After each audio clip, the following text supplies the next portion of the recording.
This is Lawrence Lewis. And this is Sister Christian. Today is Wednesday, May 13th. This is the Producer's Happy Hour, a daily podcast with two producers on opposite coasts reaching out to our filmmaking and live event community to hear your stories about how the pandemic has affected you, your life, and your work. Your stories let us know that we're not alone. It's important for us to keep sharing our experiences, our ideas. Your stories help us, and we know they're helping you. So email us, or better yet, record a 1 to 2 minute voice memo and send it to producershappyhour@gmail.com. Just follow the instructions on our website, producershappyhour.com. And please share the show with your friends, your colleagues, your neighbors, especially that upstairs neighbor who clomps around in their heavy shoes all day. We want these stories to be heard. Are you speaking from experience? Yes, I am. Speaking from experience, Christian? I know that they can benefit from these stories, and so can your family. Absolutely. Today, we have our third Crew Safety Roundtable today. This one is focused on the art department. Oh, yeah. And we have some seasoned professionals, and they're absolutely willing to let us know what it will take to get them back on set. So today we have Randi Hokett. She's a set decorator. Jeremy Bentivegna, a Propmaster, and Pilar Reynaldo, who is also a set decorator. They're all Los Angeles-based. They're all union. And yeah, it's a good chat. So, Lawrence, how are you doing today? I think I'm confused. Good. I am too. I think I'm really confused. And I don't know how to unconfuse my confusion. I know. Mm-hmm. There's just a lot going on, you know. I know it's a little bit of an overblown headline, but the headline of California probably keeping, or at least Los Angeles probably keeping stay-at-home orders in place until through July or into July or something to that effect. I mean, it shouldn't really be a surprise because, Garcetti has always said that here are our 4 phases of reopening. There's no timeline on this. It's going to take as long as it takes. We're going to go into one phase and test for a couple weeks, see how it goes, and maybe either go to the next phase or regress. So yeah, it's a 4-phased plan. If every phase takes a couple weeks, that's a couple months. So yeah, it shouldn't be that much of a surprise. But just seeing it in paper and just thinking about life like this for another couple months is a little strange. And then to hear people are out there shooting and union jobs are happening and things are bubbling up. It's interesting. Well, that's what I don't understand. So I spoke to a colleague who was like, yeah, I went to a set and we filmed and we were all tested beforehand and we're given sanitizers and masks and we had to sanitize everything in between takes. I don't know anything further from that. I'm going to deep dive on that later on today. To hear that makes me wonder, where was it done? Because it wasn't done with a permit in LA. And I know that this person is LA based, but they could have worked anywhere in the, country, I'm sure, if they chose to fly. So I'm confused as well because the stay-at-home order, right, that, was extended, which wasn't a surprise. So, but what does that entail on your end? I mean, just life as it has been, and you're not supposed to gather in groups still? I guess I don't understand it. There's a 4-phase process. And it's 4 phases of reopening, whereas this first one, florists and toy stores are open.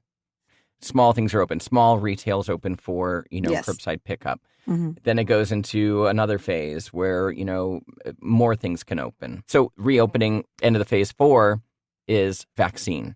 And everything can reopen and life goes back to whatever it was. Okay. So then here's my specific question. So this phase 1 that you're in right now, is that what you're doing through, the end of July and then you reassess? Or there's is no that timeline. Exactly. There's no timeline. Okay. Yeah. The only timeline on the whole chart was May, what was it? What was last Friday? May 8th or May whatever. Right. That was the only timeline. That's the start of phase 2. And then nothing else has times attached to it. Except for knowing that you're going to be stay at home until the end of July. No, that's not even a timeline. That's why that headline was so sensational. Okay. Then yes, you're right. I'm very confused, and I'm glad that I'm in New York right now. Because it seemed to have I know for a fact it seemed to really have a lot of people react emotionally. The phone calls and texts that I was getting about it last night from friends were just very emotional. So really, yeah. I mean, that's it's strange indeed. Yeah. Okay. Um, oh, but I did ask you, right? How are you? Did we do that? I'm okay. I'm dealing with the same stuff you are, with unrealistic expectations of what jobs could or could not look like right now. And I think it's what we discussed yesterday is it's seeming to be based on people's own comfort levels and whether they believe they should go outside or not. And it sounds like we're doing a little bit of crew shopping right now. Right. Not me. I mean, meaning that's what it seems with the jobs out there doing crew shopping. Like, okay, you don't feel comfortable? No problem whatsoever. Do you feel comfortable? Right. Great. Come work. Come which is on in. exactly what we've been talking about. Well, I'm excited about this Crew Roundtable, and they were pretty spicy. Yeah. So why don't we get moving forward? But first, all right, take action, guys. Yes, we have a page on our website, producershappyhour.com. The page is Take Action. There's a long list of resources there, opportunities for you to volunteer, donate, help other people out, and also things that you can do to sign petitions or make your voice heard to help with special important issues like saving the United States Post Office and, making sure the live events community, their voices are heard. So check it out, Take Action on our website. I do have one more thing before we start with our interview. Go check out John Oliver. For this past Sunday night, he did a great segment about the U.S. Post Office, and he has his own stamps that you can go to. Yeah. Did you watch that? I did. Yeah, it was great. I ordered 3 books of stamps that I'll never use. I'm so excited. I was caught up in it, and I was like, oh, I need these stamps. So hook, line, and sinker. Exactly. All right, let's get on with it. Randi Hokett is a Local 44 set decorator and non-union production designer art director based in Los Angeles. She has worked all over the country making commercials, television, and film. She has been making miracles happen on set for over a decade. She's also a visual artist whose work has been shown at Lancaster Museum of Art and Torrance Art Museum. You can see her work at randihokettfineart.com. And she's also doing mail art, a quarantine mail art program. We talked about it before.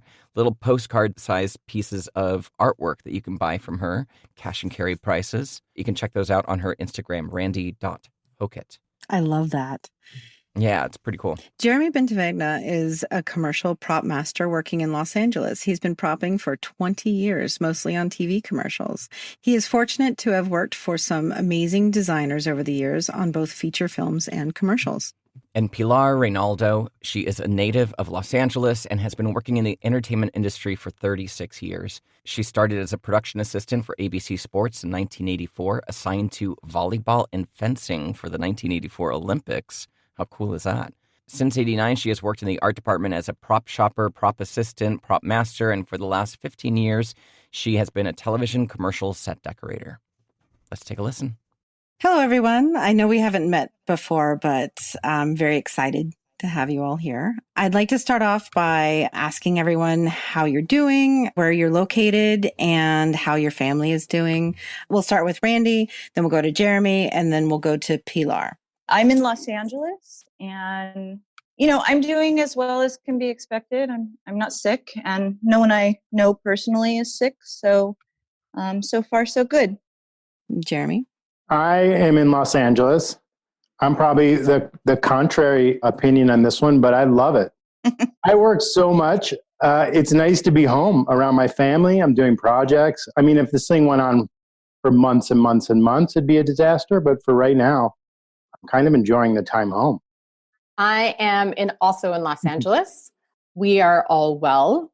I am, for the most part, enjoying it. I am very worried about all of my salespeople, all of the people in prop houses that the length of this is unknown, and whether they're going to have jobs when we all get back. Yeah, I know. Those are I think we all are enjoying the time off and the ability to breathe a little bit, but the existential crises I'm having are about people surviving this and companies surviving it, the health of the business sector, and also people as well trying to buy groceries.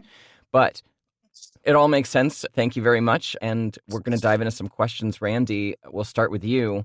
If you got a call for a job today, and maybe they'll have some masks and some gloves, but other than that, no big changes. Come on to work tomorrow. Would you be willing to dive in? I'm actually on hold for a job in June, and I have mixed feelings about it, but the parameters are a little different than what you just described. If there weren't going to be any other changes, I think the answer would be no. I mean, I'm feeling pretty nervous about it anyway. I think it's too soon.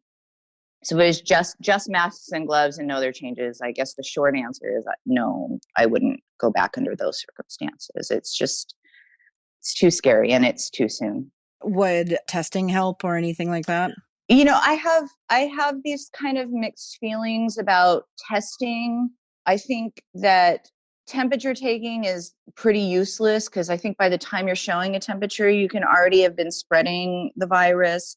The tests that I'm aware of at this time that turn around pretty quickly on a timeline like we would need have kind of false positives, I think, is what's happening, yes. or and false negatives too. also. Mm-hmm.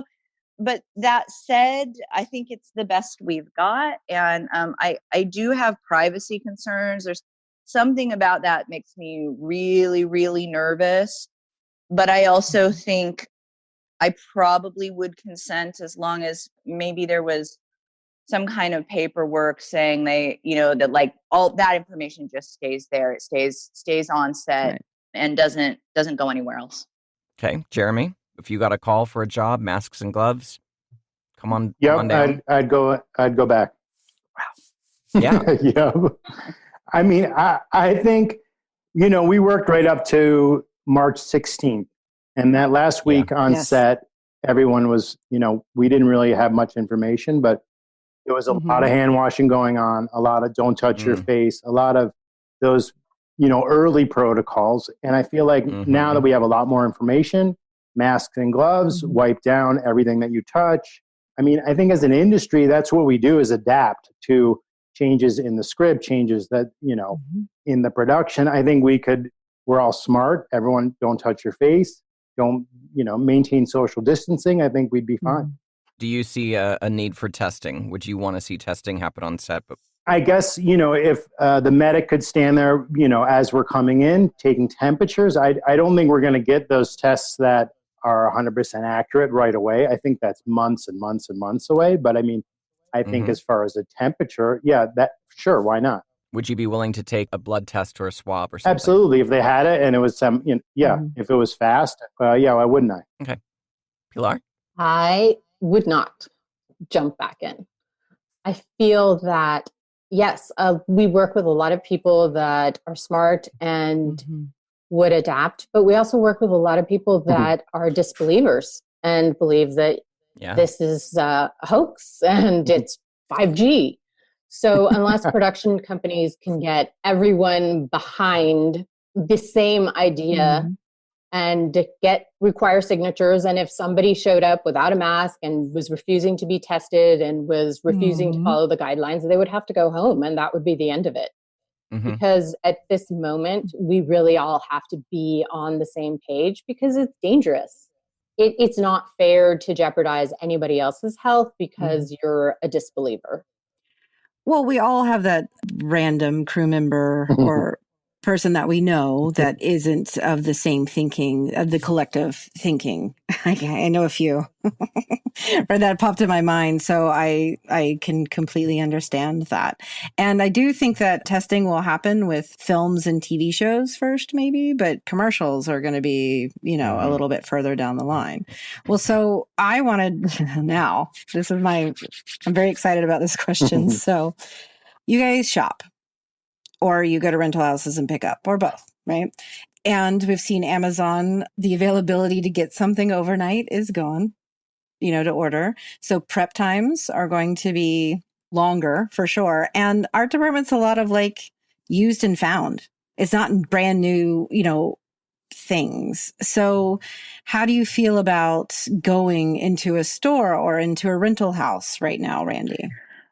I'm nervous about it. Actually, I didn't have time this morning, but Pinacoteca is now open by appointment, and I had intended to call them and kind of get a rundown of what it's going to look like. But what I think is going to happen at the prop houses is that it's going to be by appointment, so they can control how many of us are in there, which is great in terms of us trying to keep alive, and is not great in terms of the turnaround efficiency. That's come to be expected. You know, I mean, we're working miracles all the time. People have no idea.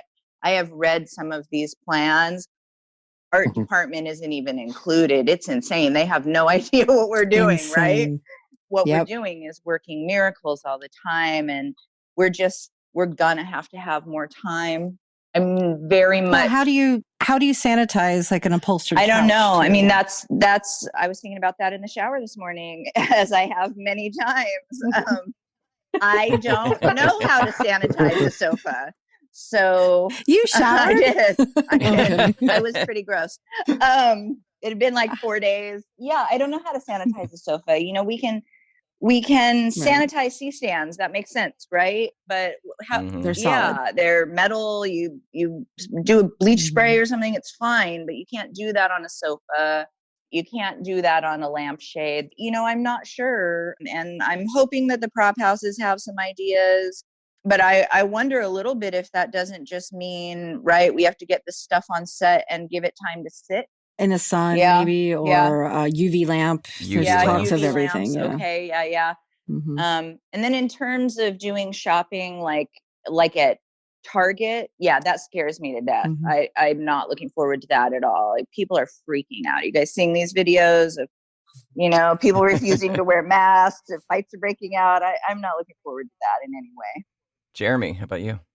I'm not that worried about it. I don't, but I'm not picking up couches mostly. It's going to be a laptop, a cell phone, some headphones, things that are a lot smaller and easily sanitizable, if that's a word. I feel like I could shop, I could wipe down everything before I bring it on set. I feel pretty comfortable on my end as far as that's concerned. Yeah. And so handing over a prop to an actor, you feel confident you're in charge, your department, clean it, sanitize it. So when it goes to the actor, wear gloves, sanitize it, put on gloves, hand it to the actor. I think I feel pretty good about that. Yeah. And what about time for you? Since we talked about time with Randi, do you feel you'd still be able to do the same kind of job under the same time restraints pre-coronavirus? Or do you feel like you might need a little bit extra time? I think extra prep time wouldn't, she had a good point about Amazon. I mean, Amazon everything. Yeah. Because you asked for a weird thing that, there are no toy stores anymore. So to get those things, they would require more time. Absolutely. Okay. Pilar? So I've been in contact with the prop houses. I know that Objects and Nest are currently, they have a few employees back, and they are installing sanitation stations. They are installing areas in the loading docks where you're going to return stuff. Stuff will be either sprayed. They're trying to figure out how they're going to deal with the furniture. There's going to be no more working with salespeople. Usually we walk in, we wait for a salesperson, we tag things, we know whether they're available or not. That is no longer going to be available to us. We will have to take stuff off of the website, email it to a salesperson, find out whether it's available or not, if it is on hold from somebody else. So we will have to then have something else tagged in the event that we now have to make a second choice. They are going to have an appointment so that we come in and pull all of our smalls and load them onto a decker. And we can't change our mind. There is no oh, can you take this off? Because there are a lot of decorators that they walk in there and they tag the world. They take two things and they don't actually take what they need. So in some ways, this is going to be better because we're all going to have to become far more efficient at our jobs. I know that at Target, you can do curbside pickup. You choose it all online and someone meets you in their parking lot and they put the stuff in your car. But yeah, we're going to need more prep time because it's navigating completely different waters, and getting things instantly is not an option any longer. Yeah, I think that's client expectations are kind of one of our biggest sticking points. Me and Christian over here. That scares the shit out of me. Yeah. Yeah. I'm so glad. I love hearing you guys say that because it's it's so important from where I sit, because I see that stuff not getting managed so often. And, we're scouting at 5 o'clock on the No, day that's before pickups, and can't happen. everything changes, and that can't happen anymore. It just can't. We have to be sure that clients are looking at the photos that we send through and making decisions ahead of time. It's just everything has to get done sooner, and for real now. Yeah, it seems like the last minute tech scout the day before the shoot should be eliminated, because it's impossible for us 100% to turn something around within 12 hours. Like, the tech scout should happen 3 to 4 days in advance. Yeah. Clearly, we can no longer go in a pass van altogether.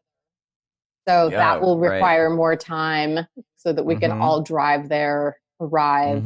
We're also discussing multiple things, like say you have a set build, having art departments start and do it in set dress and everything in advance without any gripper electrics there or camera department. Then when we go into the pre-light, it's completely done. None of that combo shit that never works anyway. And the couches being rushed in the night before the shoot. And no, we feel that it has to be spread out over time in order to be safe in numbers, because we can't just throw 100 bodies at it anymore.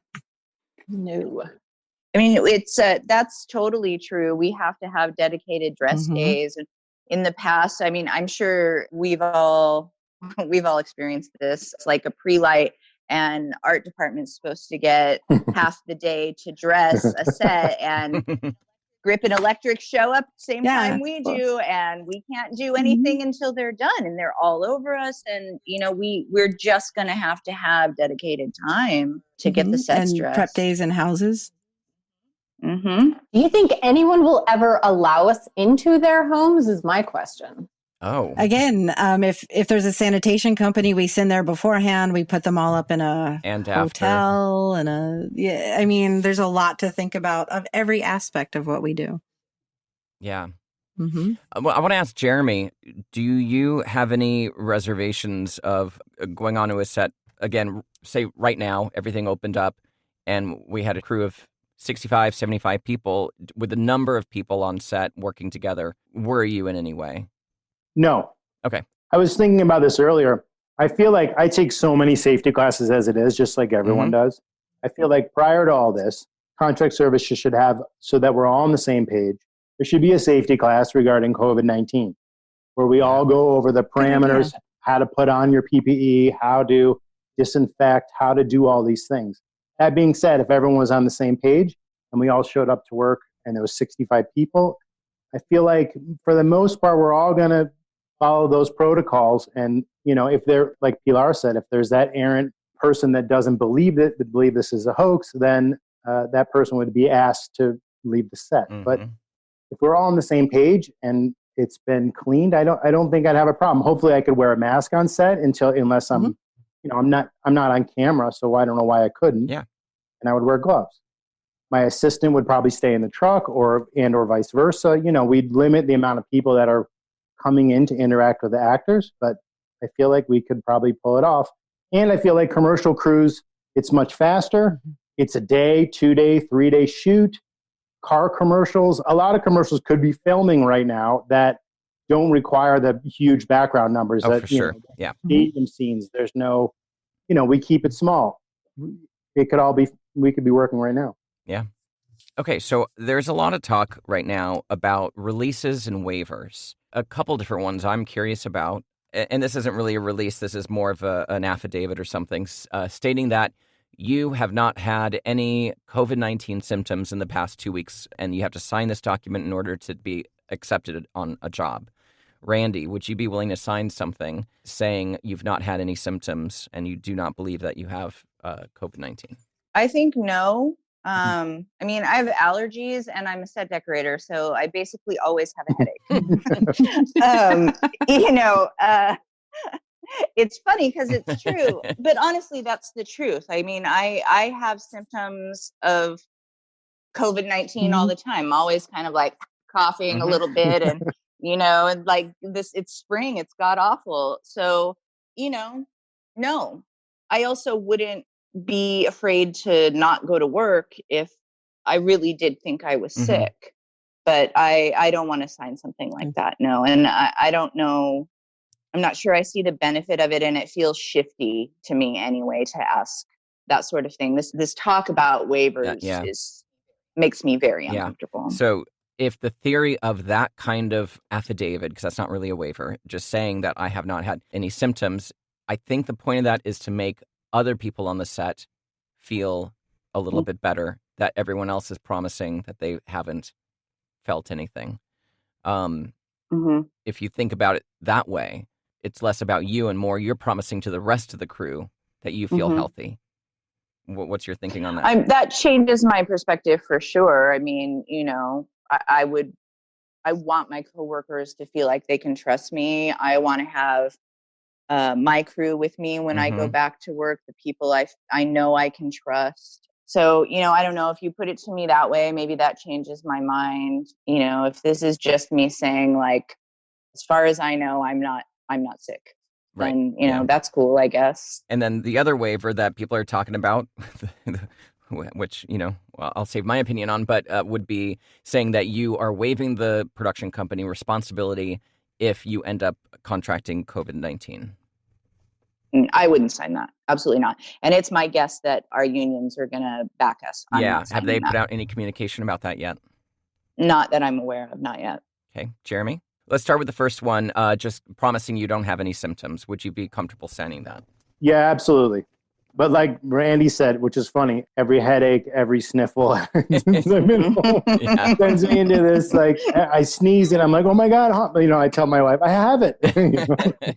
But yeah, I would sign that first one. And like Randi, if I felt sick, I have no problem not going to work. I don't go, if I feel like I have the flu, I don't go to work or I'll call in or replace myself. So I feel comfortable with that one. The second one is a little more complicated. Originally, I thought when I read about that, I was like, yeah, I would sign that too. But I'm not so sure because you're saying if I don't sign it, I can't go to work, which is kind of shady. Yep. Yeah, that one's a little more problematic. Okay. Pilar? The same. I would definitely sign the first one. Second one, I have hesitations. Our union has sent out information and has put together like a coalition of decorator, lead man, set dressers that are working together with the union to try and figure out like what and how we all go back to work and what it looks like and what we feel comfortable with. And they had us fill out a survey to garner some of our ideas. So there's a lot of thought going behind it. And yeah, I think that I would trust whatever IATSE, DGA, SAG come up with because I feel that they're all looking out for us at this moment. Well, so then, Jeremy, do I understand that you're $3.99 as well? That's correct. Just curiosity, is there anything talks like that when it comes to $3.99? I have not that I've heard. Okay. I haven't been going on the website much, so there probably is a whole discussion, but I'm not. Okay. I haven't been part of it. Well, so this could be a little bit of a loaded question. So who do you think should implement these guidelines, Randi? I feel like it has to be a discussion, I guess. Like Pilar said, we're pretty much waiting on word from the unions and they're working really hard they're working with epidemiologists and, I think they're doing it right. They're trying to protect us and I'll be interested to see what that looks like. I know that I'm having these discussions with everyone I work with. And like I said, I'm on hold for this commercial in June. Whether or not it'll go, I don't know, but I'm talking already with the producer about what changes might look like. And it wasn't new to him when we got on the phone together. He had obviously already been talking with other people, as had I. And I feel like it's a group effort, I think we're all kind of responsible. I don't want to say like it's production responsibility. It is. They'll need to provide PPE and that kind of thing. They'll need to make sure we have hand washing stations, et cetera, et cetera. They're going to need to make sure we have enough space But in terms of my responsibility, what I feel like is my responsibility, I'm just a control freak, apparently. I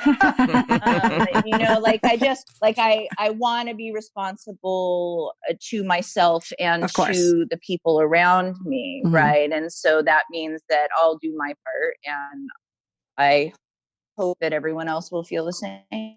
Okay. We've been discussing this too, and being freelance producers, we've felt one of the reasons why we're doing this is it's great that so many entities and production companies are coming up with these guidelines, but as freelance personnel, we feel like the burden so far is going to fall on us. We're not medical personnel. We're not properly trained. We're not represented by a union. And although Lawrence and I can say from personal experience that we both have a lot of integrity, there are some producers out there I've heard that don't. So I'm not sure that leaving it up to a freelance entity would be the best thing for everybody. So we've started to discuss maybe this should be run by the permit office or the OSHA or a third party moderator. That way everybody's interest is taken into consideration and not just what we can afford to do. So that seems really smart. I've read some ideas about how the tests get implemented too. Should we have those, right? Like maybe that's a third party person. Maybe that's not your set medic because we need to keep it separate. Same thing with the sanitizing, like whose responsibility is that? I like the idea of there being some official oversight, I guess, but I don't know. I guess that would be a whole new entity somebody would have to create. Well, just like they did with animal monitoring, right? Or OSHA. OSHA. Yeah. So I don't think it's, outside of the scope of possible. I just think that leaving it up to, us untrained individuals to make sure that everyone's monitoring you guys, like following adults around. Like I do that for a living, but I'm not sure that I want to also have your health in my hands as well. So, Jeremy, do you have any thoughts on this? I don't know. I guess the thought of another department coming in and supervising people on set sounds really complicated. Right, but the thought of a PA sanitizing everything, how does that make you feel as well? Depending on the PA, of course. I'm not saying I kind of feel like I want to go back to work, although not really, but I mean, at some point I want to go back to work. I'm a responsible individual. I feel like most crews are going to be very responsible. I don't know. Obviously, I think there should be some oversight and there should be some guidelines, whether that's coming from the union or contract services or from somewhere. But I feel like as a whole, I don't want to get sick and I don't want to infect someone else and I don't want to bring it home to my family. I think we're all going to be very, just like that last week before we got shut down. Everyone is extremely conscious of don't touch your face, don't be too close to somebody, the craft service, no one went near craft service. We all sort of just adopted those protocols immediately because I don't want to get sick. And I think that's the same thing that would go forward. I don't know if we need another department to come in and be like a watchdog, watching this crew, making sure. I think we're all going to probably just adhere to that. Why? Because no one wants to get sick. We all have families. We all have responsibilities. But there's also those people out there who think that 5G, to your point, Pilar, or that it's not really true and the numbers are inflated and all that. There's also the naysayers out there. So I feel like in the midst of this public opinion, if there's that errant person on set, I feel like they're going to be sort of ostracized relatively quickly. Everyone is taking it seriously. In LA, absolutely in LA. But, you get out into maybe some production that happens in the rest of the country, then I can see the need for it. Maybe a little, yeah. Pilar, what about you? I actually think that it would be a good idea. I don't know that it needs to be like a department of many, but definitely perhaps OSHA becoming involved would be helpful because I think that another factor is that there are days that you wake up and you just kind of forget that this is happening, especially when you go out into the world and you see that no one is wearing a mask and you're like, did I miss something did I this dream morning? All of this? Yeah. And so I think that sometimes even subconsciously people might not follow the rules. And I think it's important because yes, there are lives at stake here. Well, say our client comes onto set and I mean, they're the one paying for it, but they're also the one who is coughing breaking all the rules, double dipping and all the stuff that we see happen on set. Then, I mean, I have a good set of nuts to be able to say no to that. Not everybody can address somebody in charge to stop acting in that way. Apparently, yeah. That behavior. Well, I think that we also have to think about that all of this PPE and perhaps another entity supervising us is going to cost money, which is going to come out of the overall budget, which is then going to squeeze. Oh, it always ends up being the art department. They're like, "Oh, you guys, we had to take $40,000 out of your budget. Sorry." And at some point, I just feel like years ago when I started, producers were like a hammer. They came on set and it was like, "This is how this is going to happen."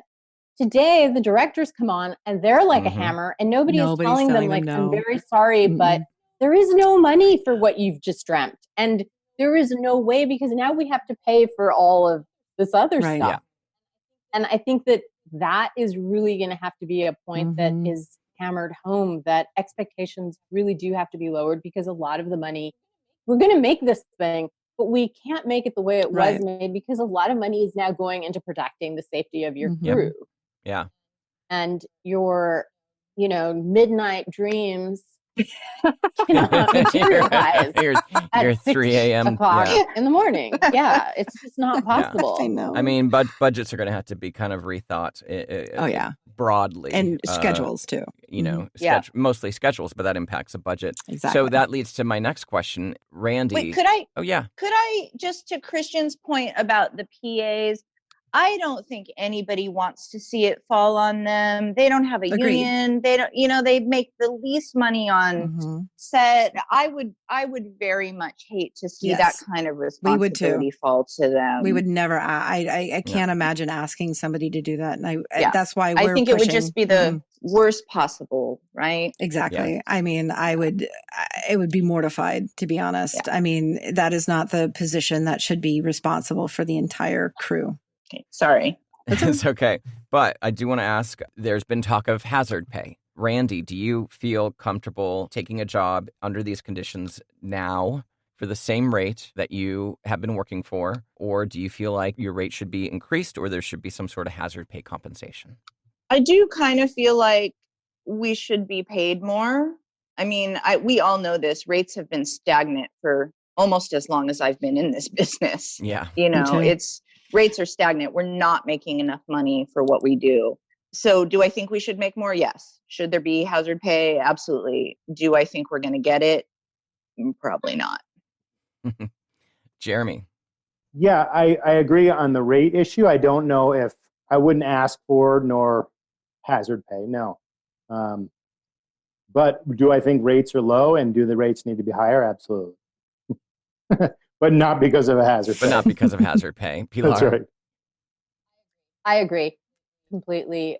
My fear is, because in the last few years, when budgets become tighter, there's always the favor of, can we reduce your rate? And my fear is that because people have not been working and companies haven't been generating income, that is what they're going to ask of us, which I will say absolutely no. Yeah, that's a follow-up question then. Companies are going to come back, maybe not the most favorable companies might come back and say, hey, times are really tough. We got to make this for much less. Randi, will you be willing to work for a 30-year rate, and you haven't worked for another month and you're desperate and you need it? Would you take a pay cut? Would you go on sale to stay in the game? I mean, my hard answer is no. Talk to me in 3 months and there's no work. I don't know. But am I going to discount myself so that some billionaire somewhere can save $300 a day while I'm risking my life to advertise their product? Probably not. Jeremy. Yeah, I'm 100% with Randi on that one. In 3 months, I might feel differently, but right now, no, I wouldn't come back to work for less than my normal rate. It's interesting, and Pilar, you already answered, but it's an interesting thing, and I kind of want to say a scary thing, that we are all saying, well, talk to me in 3 months. That is, I don't even know but Well, I hear you. I mean, I get it. And, no judgment, of course. Yeah. no it's like, judgment, yeah. but that's a reality I think that we're all looking at. And I've already had a job offer to me that is a reduced rate with less days. And it's like, already? When we had our gaffer grip and sound roundtable, the gaffer immediately was like, I'm doing the same work that I was doing before. So why is it worth less? Yep. And that was a very interesting, it's about worth. It's not like our bills are less. And, this seems like a pretty seasoned group. I can't imagine after doing this for 22 years saying, of course I'm worth half. Yeah. Oh, sure. I can't wait to come out and work extra hard and for less money. While risking my life. Oh, yeah. And like, please, can I get sick too? And maybe have to hear somebody yell at me over not having enough hand sanitizer? Yes, please. Sign me up. I mean, I think if that were to become the standard, I would have to think about getting out of this business. It's hard enough making full rate and doing what we do. I just don't know that it would be worth it to do it for less. I know. Also, the dreaded, there's always somebody younger, more hungry that will take it for that amount of money because it's a lot of money to them, but then the quality suffers. So I think that some lessons will need to be learned and we'll see what happens, right? Do you have any department specific concerns or something that we haven't discussed that you feel needs to happen before you go back to work? For my department, it's really going to be about giving us enough time and making sure that clients make decisions and that they know what they want going in so that we can make it happen, because we're just not going to be able to turn things around the way we used to. And as far as things we haven't discussed, I do have one. I read this interesting post by a doctor out of Dartmouth that kind of broke down where transmission is really happening. It's a discussion about, viral load plus time. Yes. And so most of the high transmission is happening where you're in an enclosed space, right, for a long time. Yes. But one of the things that was interesting and also sort of scary to me was that it's also happening in bathrooms. Yeah. Because of the fecal plume. Can I say that on your show? Yes, you fecal can. plume. Okay, so hell yeah, you can. So that's number one, horrifying, and number two, a little bit scary. And I want us. And it's been going on forever since toilets were invented. But please, that's why it's awful. The fecal plume has always been there, but now it can kill you. I want us to remember the bathroom when we're talking about constant sanitizing all day. And I certainly intend to tell my crew to, leave your N95 on. Maybe give it a minute if you see somebody coming out and leave your N95 on when you go in. I think that'll be also self-cleaning when you go in and cleaning when you go out as a courtesy. I just, I think that's a really good band name. Fecal plume. Wow. Yeah. That is good. I would have gone to see them when I was. Let's all go in on the domain. Listen, I used to date that drummer. It was a shit show. Had to, sorry. Jeremy, what about props? Are there any department-specific things that we're not thinking about as producers with regards to the way you work and any special attention that needs to be paid to? Yeah, and I will say that we understand that wardrobe department, they go shopping for clothing. Stores aren't taking clothing returns right now. So, yeah, that's a Jeremy. Interesting thing. I don't think so. I think, again, I think it would be, as long as I'm sanitizing, as long as the prep time would be important. Not being able to Amazon things anymore would take me a long time to find it practically. Do you buy and do a lot of returns? I know, Randi, you do as well, but is that going to be an issue for you, returning unused items? Yes, I buy a lot and return a lot, but if anything we use, I don't return. Right. Yeah, of course. So standard practice. So if I haven't used it, it's still in its original packaging for the most part, and I feel like returnable. Pilar, any specific concerns that you have? I just worry about the crew because they spend a lot of time in the cab of a truck, and that is, usually a 10-hour day, two guys sitting side by side, lifting the furnishings. They're usually very close to one another. You do not always have like a 9-foot sofa that they're carrying. There's a lot of other objects that they have to be shoulder to shoulder. So there it's going to be impossible for them to socially distance themselves. And I know that a lot of them have families, and I do worry about them getting ill. Yeah. So that's my biggest concern. I am an anomaly. I've heard when it comes to decorating, I do not overshop. I do not come in with more than we need.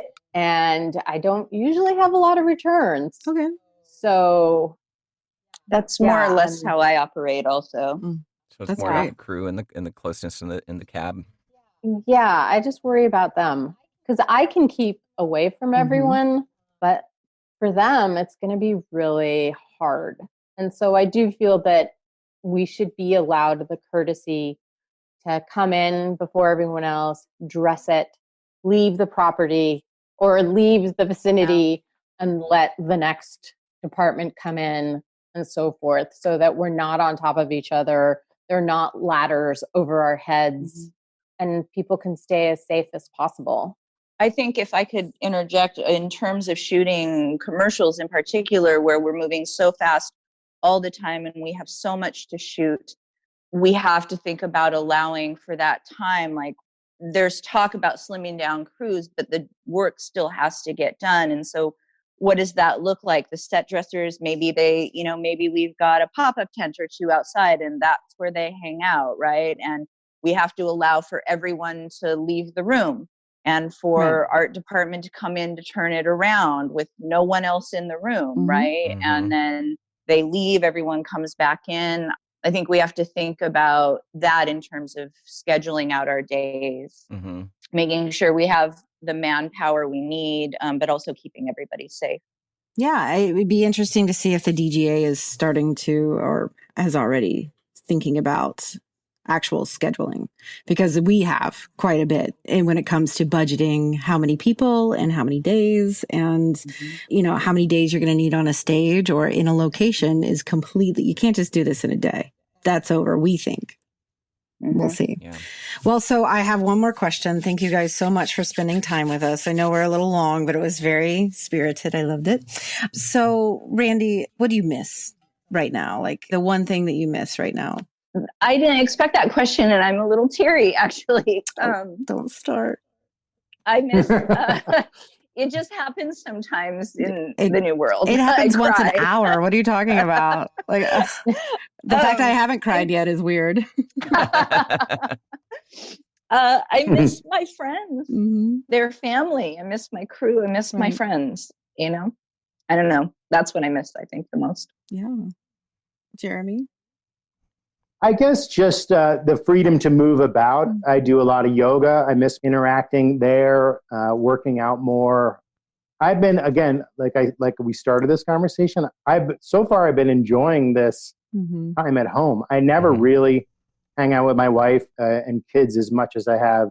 My daughter's going away to college soon. So it's actually been amazing for me to be home during this time and to be able to hang out with her before she leaves. And so as far as that, it's been great to be home, but I do miss just being able to go out, routine, and exercise and just live really without this sort of constant fear permeating my mind, this paranoia that I experience, that I feel all the time. So it's that I miss that feeling normal. Yeah.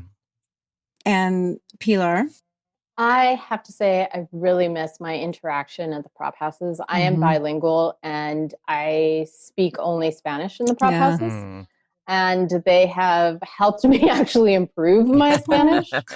And there are many decorators in this town that don't think I actually speak English. And I hear them talking about me behind my back, which is always great. Delicious. I love that. Oh, yeah. But yeah, I do miss that because I do know these people really well and I will miss our conversations and I miss their delicious food that they bring me from their various countries. And I do miss our crew. We're very fortunate. Jeremy, I miss him because he is so ornery. Yeah, we have a really amazing group of people that it's taken a long time to curate. And I really feel that they're amazing. And as Lawrence and Jeremy know, I'm very lucky because I work with my husband, who's a production designer. So yeah, we have kind of a family, Right. and I do miss them. I should say that, I think that this industry and freelance people in general love their jobs because we get to choose what we do for a living. And we're some of the happiest, workers out there when it comes to who we get to work with because we've chosen them. So it really is damn it, Randi. It really is an extension of our family, and I miss them. It was your question. Lawrence typed it to me. I'm kidding. But thank you guys so much. Yeah, thanks, Thank you. guys. We really appreciate you taking the time with us. Yes. Wow. We Of course, miss you thanks for too. having us. We hope to see you all on set soon. Please. Thank you, guys. Damn it. She got me to cry. She got you. She got me. Well, so I think my takeaway, with so much to take away from that, but a big one, which I hadn't thought of, which is rare because I know everything, that Jeremy said, why don't we just have safety classes for COVID-19 like we would, getting checked out on a lift or something? Absolutely. And it's interesting, I want to point out, because in yesterday's show, we were talking about how you're pondering this idea of like, okay, are we being overly cautious? There's a lot of people who think it's not as bad. They're not deniers, but it's not as bad as the media might be making it out to be. Jeremy feels we should be going back to work. We could be going back to work. We're smart enough to go back to work and do it safely. But he still has fear. He said at the end of the conversation, he still has fear about what's going on. So it's an interesting dialogue to continue having. That, we are an adaptable group. We are protective of each other. But to Pilar's point, there are the wild cards out there that maybe, obviously, we can't control anybody on set. We should call them the 5Gs.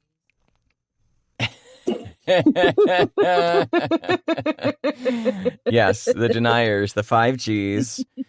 Yeah, there are too many variables on set to be able to control it all, but some crews are family and they will look out for each other. I don't know. It's just so... Yeah. I mean, they're a tight-knit crew. I completely get that. And I mean, they probably do the type of jobs that you can sustain that kind of crew, the level of jobs that they do. So under their conditions, I would absolutely think that, okay, they've got a system down and are assertive enough to be able to say, get out of here. This is our zone and we're doing this. I absolutely agree with that. Yeah. I think that, not everyone is as confident as they are. And we as producers should be considering that whenever we're discussing how we should, because we're a big group of people with tons of different personalities. Yeah. And taking, that into consideration, I think is important. Yes. And I think the overwhelming response we're getting out of all this is time and client management. And those are so interrelated because, we have to be much more focused in our approval process and how we move forward. And the time, like the last minute nature of our business is going to be challenging to keep up. And so I think making sure everyone knows that it's going to take more time is important. Yes. Starts at the beginning. Starts at development of job. Yes. All right. It was a good one. That was a great one, and I'm very thankful that they joined us for sure. Yeah. This show is edited and co-produced by Rob Blumke. Artwork and logo design by Christopher Daniels. And our music was composed by Kyle Puccia. Thanks for listening. We are back tomorrow with Scott Robinson from RFI Media. Until then, stay safe, stay connected, stay active, but still keep doing it. Keep staying home. Wash your hands, don't touch your face, clean your disgusting phone, and if you are going to go outside, wear a mask.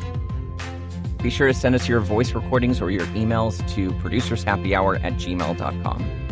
Lawrence, if somebody just has to get a hold of you, how are they going to do it? Oh, they have so many ways to do it. One way is lawrencetLewis.com. Another way is voiceoflawrence.com for voiceover work. Christian, how about you? You have a shiny new website. I know. So good. Yes, I do. It's sisterchristianproduces.com. Great. Thanks, everyone. See you later.